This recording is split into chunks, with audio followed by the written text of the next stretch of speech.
Hello, my name's Grant Kirkman. Basically, what I'm going to talk about is I just watched Guardians of the Galaxy 2, and my three main topics today, I think I'm going to talk about is how the film basically became an LSD trip. And the director, if you look at his previous films, you can see that this bloke can't stay conformed. He can't stay in a box. If you watch um, even Captain America, you can say, look at the Captain America 1, and then you look at Captain America 2. Of course, there's a difference.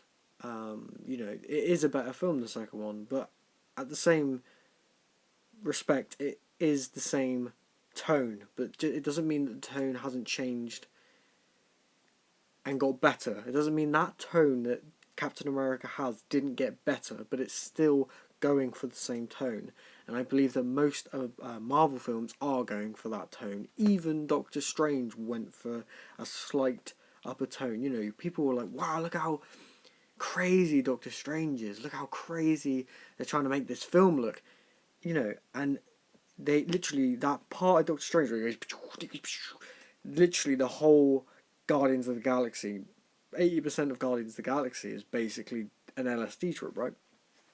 And it made me think when I was sitting there watching it tonight, and it really made me think, why would he do this? Why would he choose? Because I actually think I liked it, but I think with the problem with Guardians of the Galaxy 2 is because he has to keep conformed because he's got a business that's over his head, which is Marvel and Disney, that's saying, look, your script needs to be this thing that, okay, he meets his dad and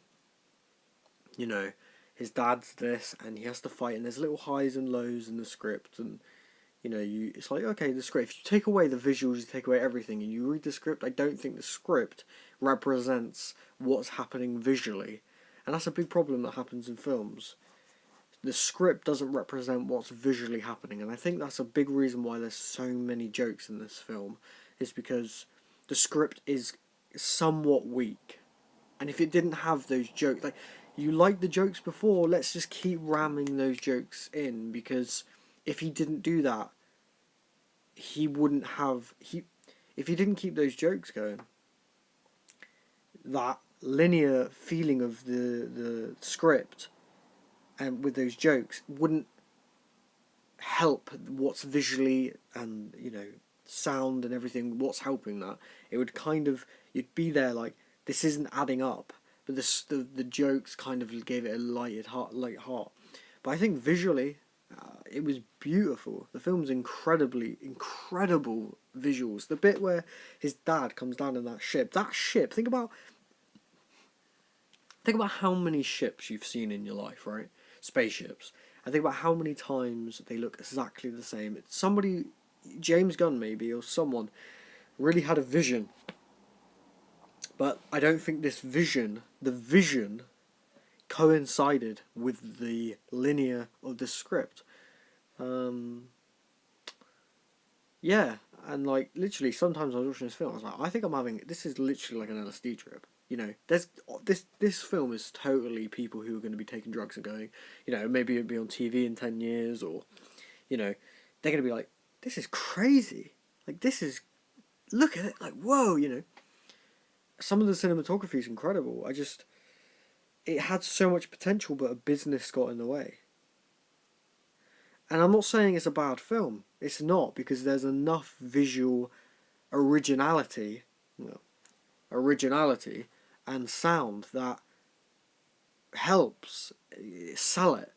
There's a beautiful scene that's ruined by a script, which is she's sitting, I can't remember her name, the green woman's sitting there on the field, and she sees a spaceship. She doesn't know really clearly what it is yet, but she sees a spaceship, and it's her sister coming to kill her. And I think it's an homage to the scene of the plane that was in the cornfield. And I was like, this is so beautiful. This came out in my personal respect, it came out of nowhere, and I was like, wow, this is really good. But then the spaceship shooting, she's running, and I'm like, okay, she can't die. So the whole fort of the whole visual representation of what was happening was so beautiful. But because the script, and we all knew this woman can't die, it completely took away how beautiful and incredible it was being filmed and everything, right? So I think that's the major problem with this film and business. If you have any other thoughts, leave a comment down below, because I think that's a really interesting topic. The topic of basically how business can get in the way, and even if the business was in there, do you think James Gunn, even if it was just all independent, he paid for this film, do you think maybe he could have made a better version? So yeah, all right, peace out.